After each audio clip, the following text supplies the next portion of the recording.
game of League of Legends. So we get into this draft here. Olaf, Ezreal, and Nocturne banned. Shen is a very, very smart one. I wonder if this is AL just willing to say, you can pick your Lee Sin, and we'll give that to you on game one, and we're willing to kind of just run right into it.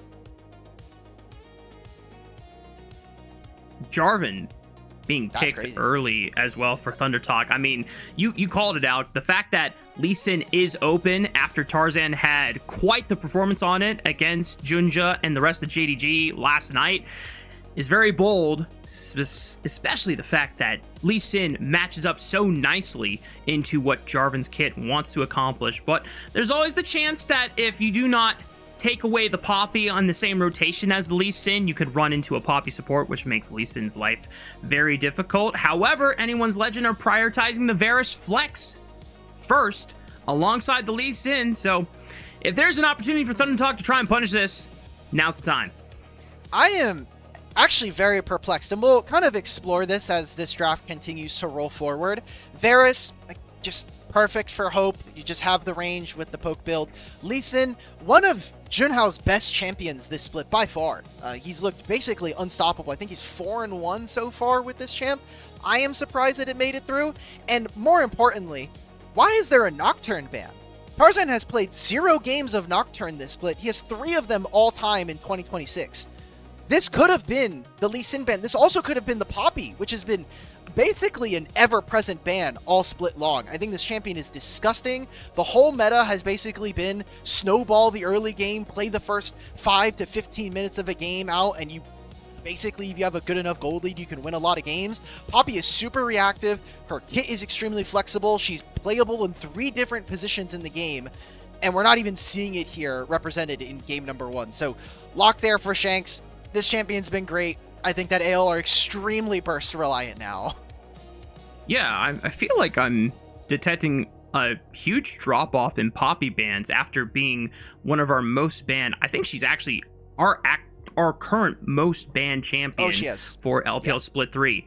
88. Next one being Orianna at 81. So I'm curious what has been going on in the scrim bubble in LPL that they're thinking Poppy is no longer it. But ThunderTalk currently taking away some support options with that Nautilus. Could maybe look at a Leona, a Camille if they want to take it off the table next, whereas Anyone's Legend just trying to deny some bot lane options with that Sivir. So right now, ThunderTalk do need some consistent damage. You have the Orianna and the Rumble who can outrange someone like Varus or prevent him from walking up, but they are very, very squishy. Unless this Orianna is going to opt for like Seraphs and Rod of Ages, but at that point then you don't deal damage. To me, it almost feels like you are forced into this build though, Rafa, because I look at AL, Locke's going to have an incredibly strong laning phase, and he is going to essentially push Orianna out of lane a lot of times. And Varus is then also going to outrange all of these champions. So I wonder if ThunderTalk are going to index further into playing more dive-style champions, more aggressive champions. Seems like that is going to be the case with a Lucian Melio lane that I don't even think really reacts very well to Varus and whatever support that Kael is going to go for. Yeah. I think Anyone's Legend have their choice of whether they would like to play more for lane, and if they have some kind of range support option to bully around this Lucian Melio alongside with the poke that Varus offers. But Kael says, nope, the Varus has long range wave clear. I don't got to worry about this at all. I'm going to roam around and try and create some havoc alongside Tarzan and Shanks. And very glad to see at least some consistent CC come out from Anyone's Legend, because when you lock in an Mbessa after the nerf she got on her public execution being so freaking slow on the windup, if you don't have any CC, it is just so hard to hit it blind. So I see from AL, we have a strong top lane matchup, a good mid lane matchup, and one where at the very best we can go even, or the very worst for this bot lane matchup, we can go even. Where's the like bad part, right? Like, sure, maybe if you get behind, the lock is not really going to be able to burst out, but you could always make, I think, reliable enough picks. I think this is a very high execution draft coming in from AL, and ThunderTalk, they need something that's going to be dumbed down, a little simple for them to play, but also Jarvan's their only form of crowd control. that is really risky. I think putting a lot of pressure onto Junhao is potentially a double-edged sword for this team coming in. Especially considering how mobile a lot of your threats coming in from anyone's legend are. That top side, everyone's got a dash or a blink, and that is terrifying if you're trying to play as Lucian and dodge out on all of these threats, and your Emilio Breath of Life offers almost no usage in terms of utility, cleansing any stuns, because there's not really any that you're worried about other than a rel Q. So, best of luck. Good luck. We'll see you on Summoner's Rift as we take to game 1 between Anyone's Legend and ThunderTalk.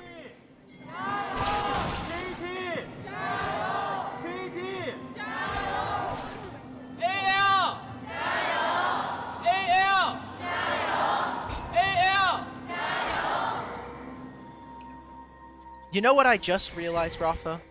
What's that? This week, we were in Suzhou, and LNG got to get their first win in front of their fans in the home arena. Let's go. Piece that together. But AL fans are feeling nice and bright here for their game. Pretty good trade onto Kael. I was going to talk about how Rel is going to interact in this game, because usually you would say, hey, Milio can just stop Rel from walking in, but that doesn't always happen, and Milio has to also block Lee Sin and Mbessa and Locke, and also Rel has a shield break, which is really good against a lot of these champions, so a very niche mechanic. We'll see how it ends up occurring. Yeah, more than likely, the fact that Kael is going to have to just be using Q Flash paired with a Magnet Storm. Wow. Not necessarily going to be saving it for shield break moments unless you get extended usages. What's up? What did you see? Yeah. I just saw that Hope got his first CS at 2 minutes into the game, and he missed half of the first wave. That's that's bad. That's pretty bad. Thankfully, the wave's on his side. They did also see Jarvan on Raptors, so they have to know that there's going to be a gank coming, and they have a lot of HP, but this wave is stuck underneath this turret. This is going to be a while before this gets pushed back to the middle of the lane. Wouldn't be surprised if it was a conscious effort from Hope to just concede a lot of the wave to this Lucian Milio and not take too much damage, so that if Jarvan does swing down bot side for a dive, it does not go super disastrous. However, just as we say that, Hope takes quite a bit of damage, and Shanks is actually getting chunked out here by Heru. Gotta be a little careful, but Heru takes 2 turret shots, trying to force Shanks to recall. Alright, Heru, you have to recall now, because you will get trapped if Shanks just decides, like, I'm recalling and TPing back to lane. Hope gets bailed out because he went for the teleport in this lane. Also has D-Helm, by the way, so, like, you were supposed to survive a lot in this matchup, and he is really far behind. So, TT's bottom lane doing work. On's been very consistent as an AD carry, but I think sometimes can lack that clutch factor when we're talking about big Keshi, do not get solo kills. Ooh, very close HP there. One more auto attack, or had there not been a scrap shield available for Keshi, could have easily been a solo kill for Breathes Mbessa. Now, Tarzan spotted on his second Rapt respawn, thanks to that ward. We'll see if Junhao can make some magic happen. Ooh. Maybe looking top lane after the Krug spawn. What does this say? Is this many games they've played? Well, this split it says so 2 far? versus 4. I can decipher that one for you. Well, I'm assuming that it's amount of games of each champion played this split.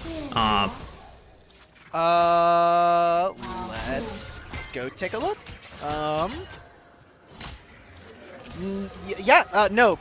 This is Tarzan's second game of Lee Sin.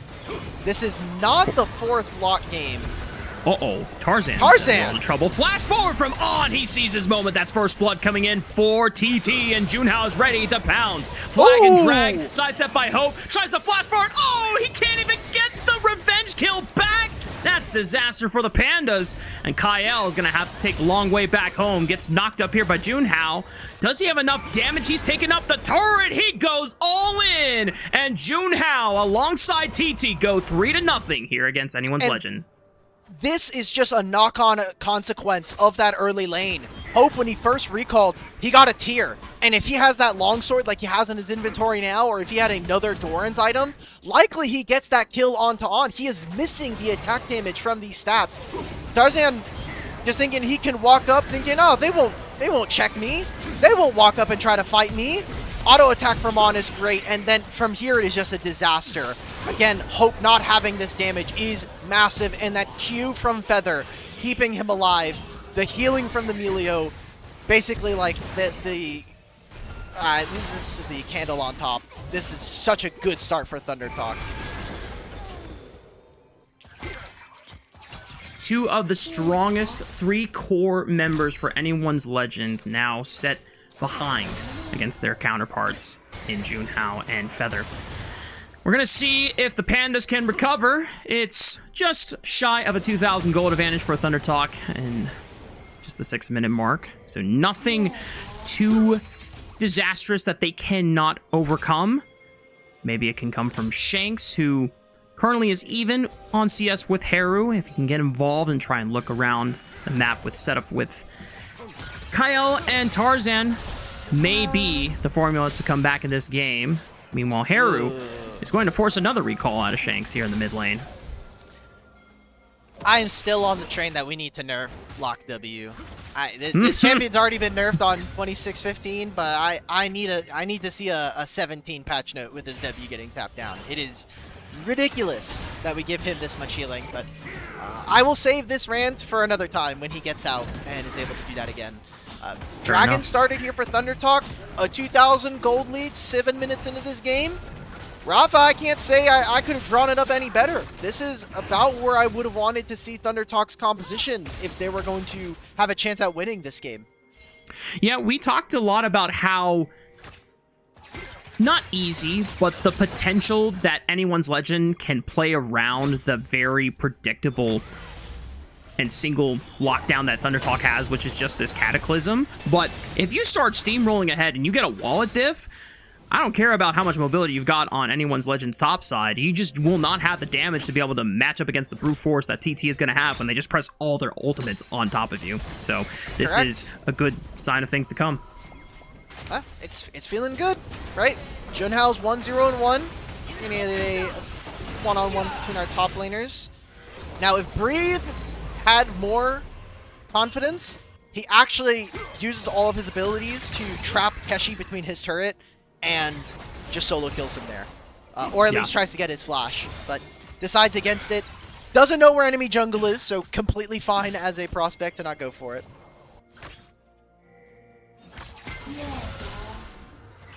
Kael, top laner, not pressured to try and flip the game, is going to be hoping on the fact that the rest of his team can rally from this deficit and try and find a window back into the game. Kael taking a visit in the mid lane to allow Shanks to get a brief push in, maybe to give space for Tarzan to go for those grubs, whereas On puts the pressure down on that bot lane matchup by himself, as Hope takes quite the beating from that culling. Ooh, and ThunderTalk, I mean, they're going down bottom lane. Hope's about to teleport back. They see that the respawn raptors are up. They'll get the notification that the grubs are going down once they finish, but I absolutely would not be surprised if we see Junhao just decide, like, hey, I'm going bottom lane and we're going to just try to contest this guy. We can go for a 2v3 because of how strong we are. He elects to go for his top side camps. It's the safer option. It's probably the one that's going to get him his standard sky a little bit quicker, considering he's already on Tunneler and the components towards this item.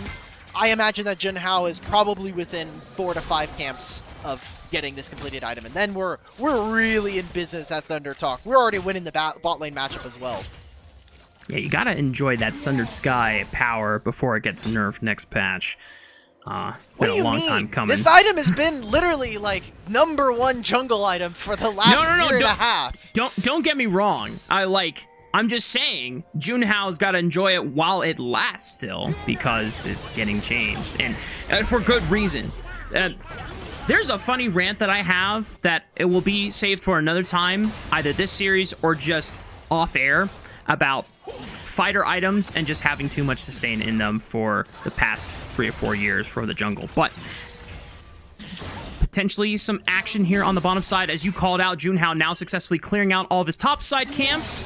can now hover on the bot side. Heru might be in trouble. Shanks pulled back in by the shockwave, but that W from the lock abilities can at least keep him somewhat safe in the scuffle, while Tarzan tries to continue traversing towards the bottom side of the map. That was a very smart entrance coming in from Tarzan. Came in off of vision. Heru now doesn't have his flash. His ultimate should be up before this next dragon. And Heru's also going for the build that I thought he was, right? Rod of Ages, doesn't have the tier yet, so we'll see if that's going to be the second item, but needs the survivability when you're playing against a composition that is very pick reliant and going to look to all in the immobile mage here. And while I have my reservations, I do think that Ori mostly, and this goes for a lot of our control mages, they should be burst mages. They should be looking to optimize for damage. If you just survive, this is the same principle you were talking about earlier, which is if you just have the wallet diff or you're not already ahead, then you just can't kill me. I get to get more damage out. And we're going to be looking at a dragon spawning in a minute, which ThunderTalk, although they gave up the grubs, I see no ability for AL to actually siege onto turrets when their only range champion is their Varus, who is currently down 500 gold. Yeah. Question is, can anyone's legend force a fight in their favor around this objective? Because currently, there's decent vision coverage on the bottom quadrant in favor of anyone's legend. There's finally a couple control wards being placed on both the Banana Brush as well as Pixel Brush down by Bot River entrance. But Tarzan going to clear out one of them, give a little bit of safe passage for Shanks to move on in and take control. Are we really going to play into Fog of War here? It feels like they have to completely muscle their way out. They'll spot one of these wards, but Mbessa's already moving. There's no teleport from Keshi, who just went topside. So there's going to be a real numbers advantage here for AL. ThunderTalk, they'll need to draw out their opponents. Oh, he's not going to even allow for Keshi to walk in. Reef can try and pounce on Keshi while he walks into the brush, takes a decent chunk, 50% HP. Yeah, Rumble removed from the fight. ThunderTalk gonna have to decide if they want to still look for this dragon or take the chance that Keshi's gonna have to come in severely damaged now. Tarzan has sight of Junhao, leashing it up. Keshi slowly lumbers on over, but he's waiting in fog. Junhao looking for the flag and drag. Public execution onto Heru on the right side. There's no flash on him. Equalizer gonna get a lot of damage onto Shanks and Breathe as they try and whittle away onto Heru. The reset finally comes in, but Shanks cannot escape the might of Junhao as he's going crazy. Heru managing to pick up a double, but still not going down. That is crazy. Tarzan finally avenges his fallen comrades, but at what cost? ThunderTalk killed pretty much everyone else. Tarzan's gonna be next on the chopping block here. The Dragon's Rage will barely save his life, but Hope just does not do enough damage here. ThunderTalk taking control of this game. What an insanely good fight there for ThunderTalk, but I really want to get into the replay of this already. There is a summoner spells and all these ultimates thrown in every which way. Seems like AL were not coordinated. They don't have the damage because they're down so much gold. So let's look again at this fight. Junhao immediately on. The Lucian is hitting the enemy jungler, but Breathe goes in and there's no damage. Shanks as well is going forward. He's getting these ritual nails, but doesn't get the purgatory to land onto Heru. That execute, I don't even think really changes the fight. It seems like AL took too many different battles all at the same time, and ThunderTalk just took advantage of that and the discoordination we saw from them. The fact that Kael was not able to sync up with Breathe and Shanks' attack onto Heru, I think just changes the landscape of that fight. That is why you have this rel in the first place. You want to be able to combo your ultimates and your resets on your main engaged target. And even though Breathe did land a pretty nice public execution, which is hard in this current form of Mbessa, I think it was just a bad target that, other than Shanks, no one else from anyone's legend can get to. And by the time Shanks got there, he's like, cool, I get the Orianna ult on top of me. I can't really play the game. Our poke, Varus, never got to actually get the poke down. I think a lot of times when we see Varus and we see champions like him, like Xerath or like Ziggs, you want to be able to get your opponents low before the fight or take away a large portion of their HP so that they have to come in at a disadvantage. That just never really happened here in this kind of dragon. So now ThunderTalk are up 2,000 gold. They have their two dragons. And realistically, to me here, Rafa, even if AL get the Herald that's spawning now, I have a hard time seeing them actually utilizing it in a proper way when, again, they are so far down in comparison to their opponents. Yeah, it's really tough now that you're fighting an uphill battle where even though the wallet diff is somewhat spread evenly among the TT carries here, a lot of the targets that you're trying to assassinate other than this Lucian are starting to become very, very durable and very hard to pull off that first reset, especially if you are Shanks here on the lock. So anyone's Legend are now hoping for ThunderTalk members to be isolated, maybe split on the map, but right now they are corralled together on this Rift Herald, and Kael has a deep flank. Yeah, Kael has a monster flank, but can his team actually get there? Where is he going to TP? Okay, Shanks is TPing. Flashback is Storm, looking for On first. Okay, he's a squishy target, but he flashes out of the public execution. Breathe is still trying to gap close and slices and dice him down. On he's alive! To the very bitter end. Purgatory finally finds its mark. Junhao trying to lock them into the Cataclysm. Shanks gets another reset on the Astral Pursuit, and he's out of there. Picks up the triple kill on the lock, and anyone's Legend completely vindicating themselves of all their wrongs in the past 16 minutes. Finally back in the game.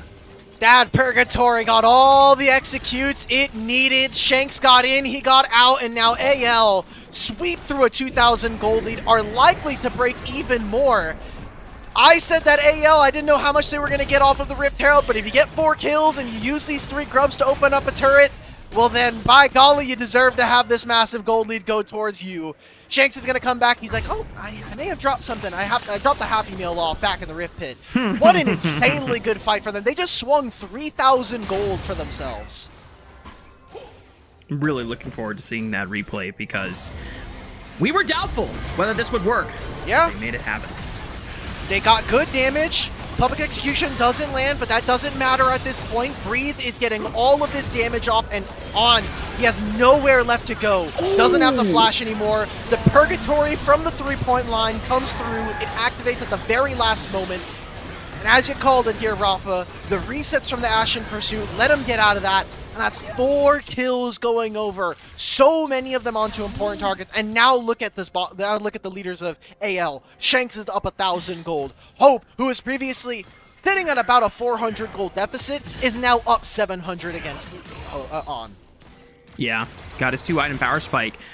I want to give an honorable mention to Tarzan. That Warthog kick hit a 3-man knockup, which just created even more chaos for ThunderTalk to deal with, and unable to correct themselves and being able to fight back. Now, anyone's Legend find themselves with a small gold advantage here at the 17-minute mark, just in time for the 3rd dragon spawn of the game, and this time anyone's Legend should feel more than confident in maintaining control of this space. Yeah, we're going to need to see both of the top laners get their TPs in. I'm trying to see if there's any real big item completions, but the one that sticks out to me the most is both of our junglers sitting on Sunder Sky Black Cleaver. It's kind of an apex of the AD Bruiser meta right now. Tarzan would have to find a steal. There's a push in mid and a huge flank from Breathe. TP coming in as well from Keshi, who is linking up with the rest of the team. 3,500 on the Drake. Junhao trying to give respect and space. Culling comes out from On, achieves a little bit of poke on the Kael's health bar, but not too much to forward him off. Junhao with the shockwave tries to get a decent damage, but Tarzan still steals the dragon away before going down, and the rest of anyone's Legend solo lanes eliminate the back line of Keshi. But now Breathe has to make the long way out of there, tries to flash away. No shockwave available anymore, goes back in with the public execution, recognizing that he's just not getting out alive, and tries to stall as much time as possible, whereas Hope goes back to the mid wave. I'm gonna be real though, Rafa. Low-key, I think he lives there. He just walks underneath his turret. Okay. That was kind of crazy. Ends up dying. Yeah, I look, I get the reasoning, right? Like you're thinking, maybe I just dive if they just hit the wave anyway, but they end up still losing the turret. That dragon smite though from Tarzan, pretty clutch. That was a really fun looking fight. He kicks Junhao out. Jarvan flashes back over the wall to try to contest.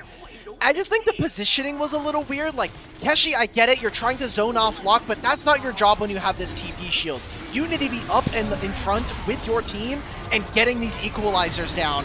And the fight is just spread at this point. Also to note, because Heru went for Rod of Ages and he has a Kindle Gem, he doesn't have the damage that a normal Orianna would bring to the team. The shockwaves are more like a warning than necessarily a death threat against their opponents. So big steal there for AL, and something that I think is really going to hamper TT's ability to snowball their game, considering they had this big open lead so early on. We got more commotion in this bottom side jungle. Tarzan getting a chance to kick Junhao away before the shockwave pulled him back in. So gonna keep himself safe here on the blind monk. It's the second time now where we've seen Junhao attempt to try and combo that shockwave off of a Jarvan engage. This time Tarzan is able to escape with his life. So we take stock of the game. 20 minutes and a 1,000 gold lead isn't anything to really write home about. What I am looking at is a lock that is up 1,500 gold into a team that is building a lot of HP. These top laners, you know, or these solo laners for TT are not really going to be the target. It is about getting your resets off of this Lucian and then being able to reset into a fight, or using the Purgatory alongside how much high damage you have coming in from Lee Sin and the Varus. So I want to see AL kind of leverage this, and for ThunderTalk, we're kind of seeing them get into these same pitfalls where, hey, we're matching on the bottom side of the map, hey, we're actually not getting a lot of gold for our carries right now, and we're starting to fall behind our opponents because we don't have the cleanest execution when it comes to team fighting. Yeah. And for anyone's legend, there's been a distinct contrast when it comes to how well the fights go if Kael has flash or not. Because if he does, usually he can sync up with the rest of the team and be able to get out. Breathe, locked in the baby cage because he does not have flash, but the public execution and the shielding from his repudiation gives him enough time to escape with his life. Does not have TP to rejoin a fight if anyone's legend wants to look for it on this Baron, but doesn't even look like ThunderTalk are going to bother. Breathe doesn't even have to base, picks up that last wave. Yeah, just going to be able to hit this. Jungler's kind of just completely hovering him on this wave. They want to take their resets already. TT are getting bled right now. They consistently have been dropping these mid waves, and Hope just cheats on over. He uses his Yomus, he uses a Blast Cone because it's a Chemtech map. He gets back into mid, pushes it out, and someone from TT has to catch it. There's now also 2 plates left on this mid lane wave. It's only 1 turret taken in this game, so it seems, again, like sieging is not the strength of this AL comp when you're so short ranged, but because ThunderTalk have to be able to respond to waves first, we're going to continue to see them be second to fights, which is not really where you want to be. We keep coming back to these items, and I just look at Heru. He just does 0 damage. He has so much HP, but he has 0 ability power. Brother is trying very hard to just not give Shanks a reset in these fights, but like, why does he have... I know why he has an Oblivion Orb, because he needs it in the matchup 1v1, but Melio is one of the best Oblivion Orb applicators in the game, from support anyway. That's tough. Heru has just signed up to be...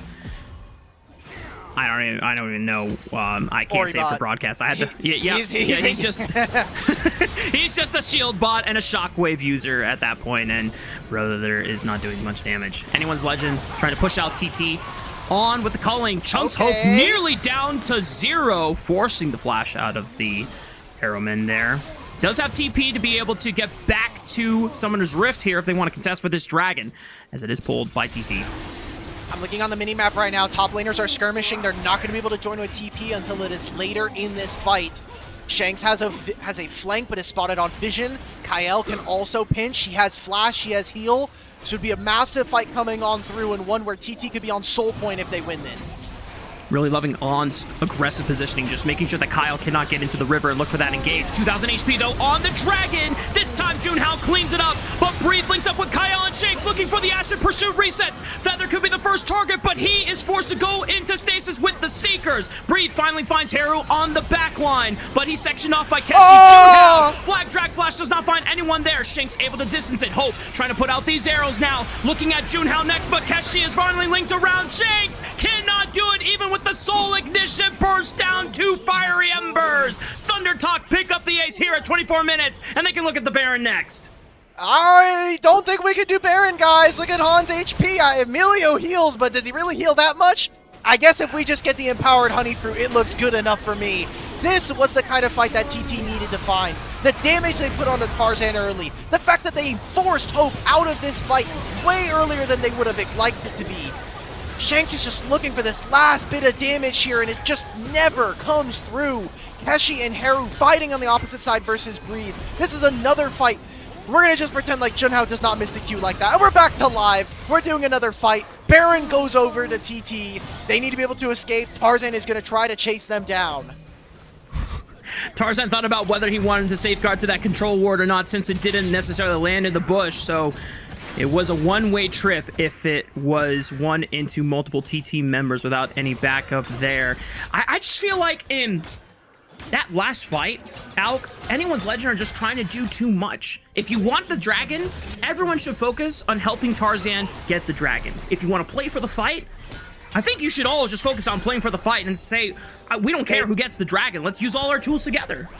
They just didn't have the position, right? Like, Hope had to teleport behind the turret. Ooh. This is why this champion is ridiculous, by the way. Like, me and Keshi are going to have the same reaction, which is like, what the hell was that, man? Why does he have an execute that continues to scales and get kills with it? And the ritual nails are stupid. There's no reason for that kill to have happened. Like, I'm a big Locke hater. I actually really enjoy playing this champion, though. Just watching it get played, it is really easy.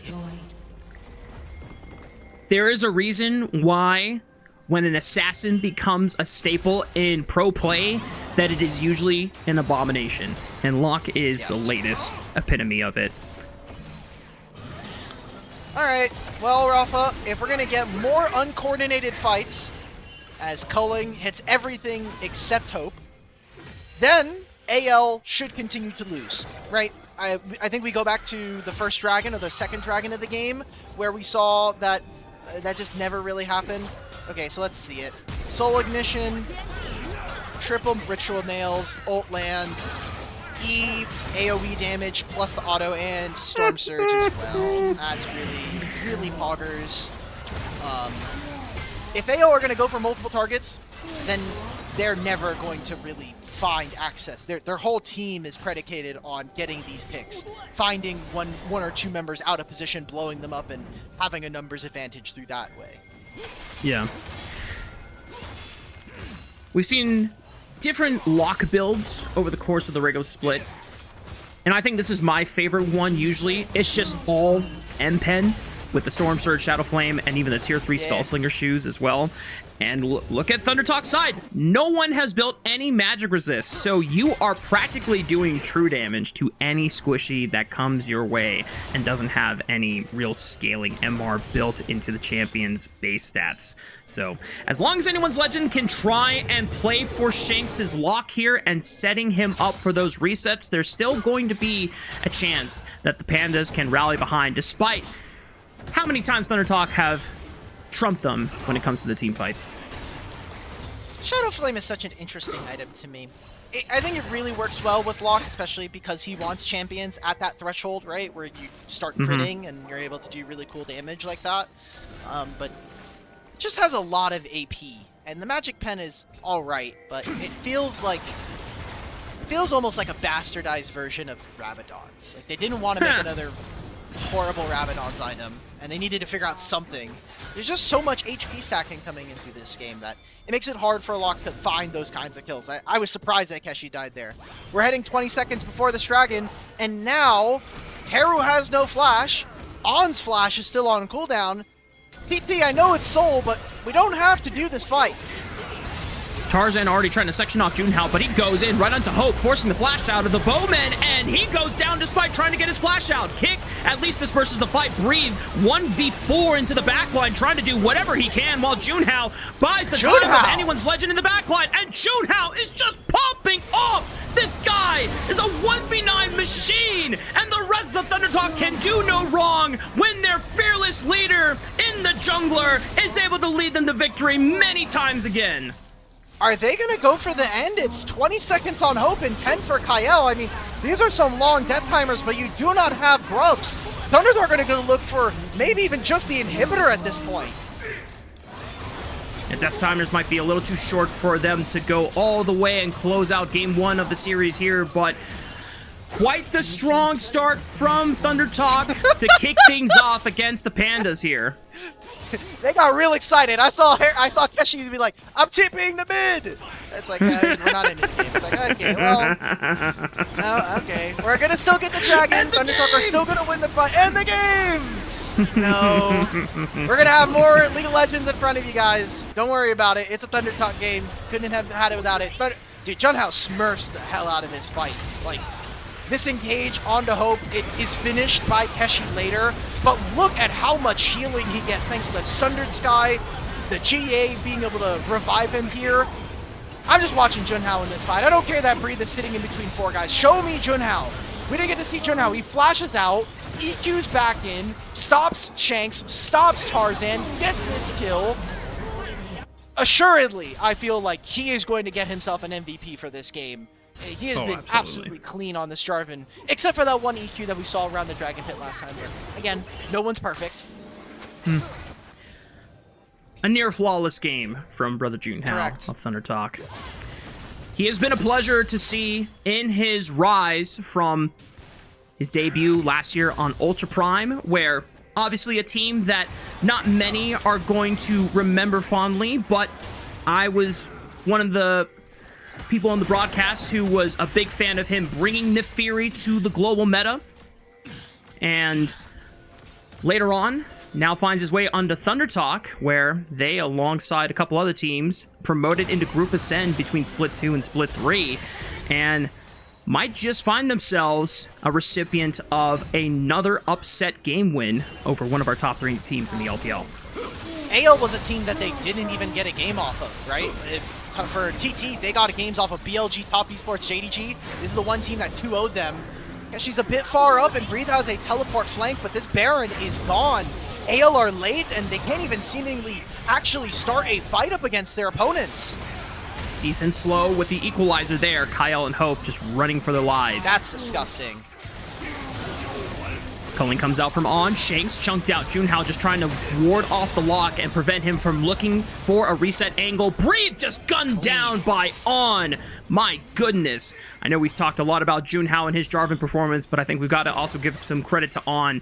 There's been many moments where he is just single-handedly warding off single threats in a lot of these team fights, and now he is just delivering on the Lucian. 4 items, 2.3k ahead of Hope on the Varus, and ThunderTalk can be quite relieved that he delivered on the Lucian today. I mean, they won the lane matchup because Hope made a few mistakes in the early game, and now Kael has to make a hero play with this flank. The game's gonna end right now if AL cannot ward off this invade. Kael's flash doesn't seem to be off cooldown yet, so he's just going to have to go for a Magastorm and pray it's enough. Tarzan ward hopping, trying to get onto Keshi. Magastorm into the backline just to disrupt some time from the side of ThunderTalk, but they just melt away one Panda after another. GG, well played. ThunderTalk take game 1 of the series. Wow, 33 minutes, 24-8. Really clean game coming in from ThunderTalk. AL looked super lost. And these are the concerns that I have for AL, right? We played a composition that's very burst reliant. I was giving them a lot of praise for this draft. I thought it was a high execution draft for them to play. However, much easier to kind of very easily snowball. But we never found an advantage. Like, I think we really needed to play around mid a lot more often. And that never occurred because Hope was so far down early as this Varus. Not only that, but also the first look that Tarzan had on the map was heavily and unfortunately upset by the fact that he face-checked a bush where he thought he had the surprise factor onto On and Feather, but it was warded. And so they were the ones that got the first jump on him, just not really prepared to run back to Hope and Kael. And it ends up in quite a disastrous start. And when you are playing a composition that wants to snowball, any fallback, any deficit that happens early is just going to pretty much run out the effective time that you have to try and find that large snowball window before ThunderTalk's composition starts kicking in effectively. Tarzan at least did 1,000 damage, doing better than way earlier tonight, but really weak Tarzan game, I think. This was one where he did not get very many options. I know he may have mechanically played some of these fights very well, but this composition was basically never able to actually do anything. And while some of that damage did come through from On and Junhao being able to supplement it, I just felt like they played a lot of the fights better, which is something that I am not super we don't say often for ThunderTalk. They are very 50-50 with these guys. Yeah. It's definitely not something we associate with anyone's legend, but as I get Nocturne ulted, we'll try and see if I come back from the void. Just some of these fights, you can tell that the mechanical execution from the champions the Pandas drafted for themselves requires so much discipline. And normally, this is a team that we give respect and credit to for being able to pull that off, but the fact that even when they found some good moments like this fight around the Rift Herald, they could not easily just rest on the laurels of having won this fight and then just saying, all right, we don't have to think about it, we don't have to try nearly as hard, we can just close our eyes, press our buttons, and we win the game. No. Not anyone's legend, but ThunderTalk Gaming gets to have that grace because their champions are just, quite frankly, easier to execute. So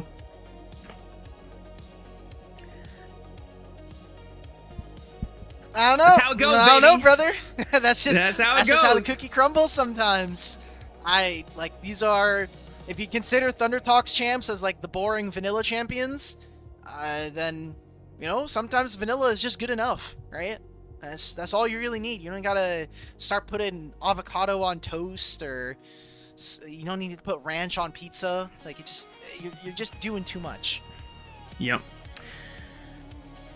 There's a reason why the staple picks in not just the jungle, but in a lot of these lanes that are reliable for a reason. It's okay, Junhao. You played a great game, son. Don't you worry. 5 out of 7 not always perfect gonna score, bro. Yep. The reliability of things like Cataclysm, a well-placed equalizer, Shockwave on an Engager as your ball carrier,